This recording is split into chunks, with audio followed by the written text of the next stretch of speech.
এক অপূর্ব সৌন্দর্যে ভরা ডাল লেক। এর কি বলবো, যত বলবো ততই কম বলা হবে।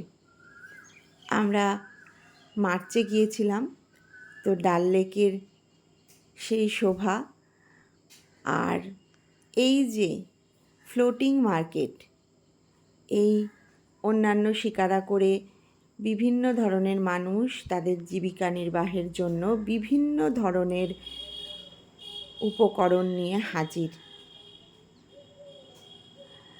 এখানে আমরা বেশ মজা করতে করতে এগিয়ে চলেছি। আমাদের দুটো বোট ছিল, আমরা দুটো শিকারায় মোটামুটি 5 জন বাচ্চা দিয়ে 6 জন করে বসেছিলাম। প্রথমে একটু ভয় লাগছিল, কারণ খুব দুল ছিল। এবার যারা শিকারা চালাচ্ছিলেন ওনাদের ইনস্ট্রাকশান অনুযায়ী তারপর কিন্তু আর কোনো রকম ভয় লাগছিল না, খুব উপভোগ করেছি। আমরা গিয়েছিলাম বিকেল নাগাদ, তখন সূর্য বেশ ভালো মতোই বিরাজমান আকাশে। আর এই বলতে বলতেই ফেমাস মুস্তাক কাওয়া আমাদের সামনে হাজির, তার কাওয়া নিয়ে। এবং মজার মানুষ তিনি, ভীষণ মজা করে কথাগুলো বলছিলেন যে আপনি ওনার কাছে কাওয়া না নিয়ে পারবেনই না। এখান থেকে আমি একটা জিনিস শিখেছি, বিজনেস করতে গেলে কথা বলা খুব প্রয়োজন, কিন্তু সেই কথা কাস্টমারের মন ছুঁয়ে যেতে হবে।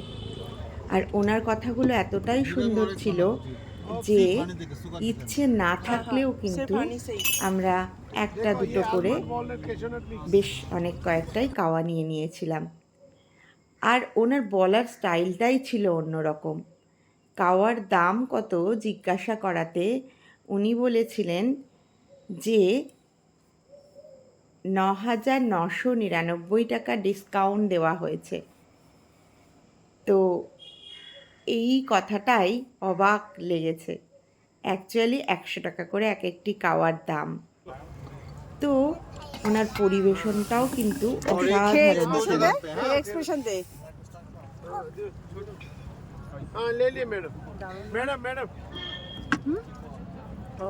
थैंक यू সবাইকে দিচ্ছে। कितना एक दो यहाँ पे और एक दीजिए, दो एक दो दोनों में डाल दीजिए। কেমন করে দেখা শেষ করি। এই নাও টাকা না তো।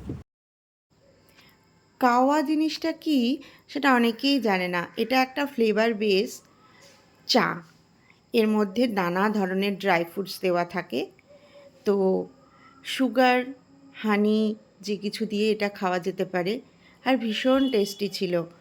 আর এখানে কিন্তু আমাদের কাছে পারফিউম নিয়ে চলে এসেছিলেন আরেক বিক্রেতা, তা আমরা কাওয়া উপভোগ করতে করতে সেগুলোও দেখছিলাম। আর এই কাকুটি এনেছিলেন বিভিন্ন ধরনের স্টোনের জুয়েলারিগুলো দেখছিলাম, কাজগুলো অপূর্ব সুন্দর। আর দেখো, ওখানে প্রত্যেকটা মানুষই কিন্তু ডিপেন্ড করে তাদের এই বিজনেসটার ওপরে, কারণ ট্যুরিস্ট যত আসবে এনাদের ততটাই রুজি রোজগার হবে। তবে একটা জিনিস, কাশ্মীরে খুব বেশি বার্গেনিং করতে হয়, মানে যারা বার্গেনিং করতে পারে না তাদের কিন্তু অসুবিধেই হবে।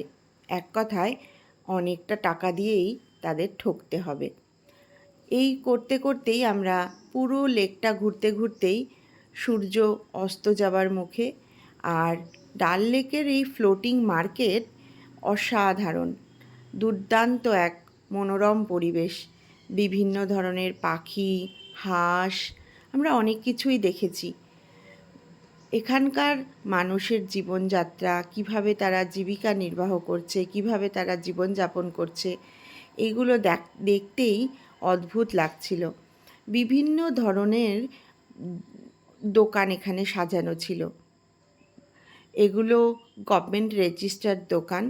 তো সেই কারণেই আমাদের যে শিকারার চালক ছিলেন তিনি আমাদের একটার পর একটা দোকানে নিয়ে যাচ্ছিলেন, এবং আমরা এখান থেকেও অনেকটা কিছু শপিং করেছি। আর মজা হচ্ছিল, সবার সাথে আড্ডা হচ্ছিল। কার না ভালো লাগে বলুন, নিশ্চিন্তে বসে শিকারায় দুলতে দুলতে মনোরম পরিবেশ, ডাল লেকের সৌন্দর্য, সূর্য অস্ত যাওয়া দেখতে। তো সবাই আমাদের মতোই অনেক ট্যুরিস্ট সেখানে উপস্থিত ছিল এবং তারা তাদের নিজেদের মতন করে এই আনন্দগুলো উপভোগ করছিল।